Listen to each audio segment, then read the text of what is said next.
благодарность за проведение этого форума я хочу поблагодарить организаторов.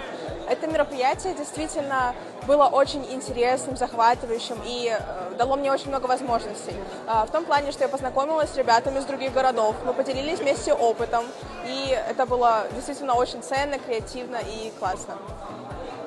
Бірге атсалыстық, квесттарды орындадық, көптеген тапсырмалар бердік, бірімізден таныстық, бірімізден номер алдық, қазір жақсы қарым-қатынастамыз. Рахмет. Очень интересный тренинг на проявление именно лидерских качеств. Я считаю, что работая в команде, выполняя такие интересные квесты, каждый смог проявить себя как настоящий лидер. Очень много лидеров здесь собралось, но тем не менее все смогли сработаться в одной дружной команде. Маған барлығы өте қатты ұнады. Атмосферада, тапсырмаларда өте высокий уровеньде жасалғанда. Сол себепті организаторларға үлкен рахмет.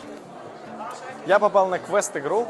Там были очень интересные квесты. Мы пытались выйти из комнаты с помощью ключа. Мы играли в сулифа, показывали разными персонажами. Мы с завязанными глазами пытались найти друг друга.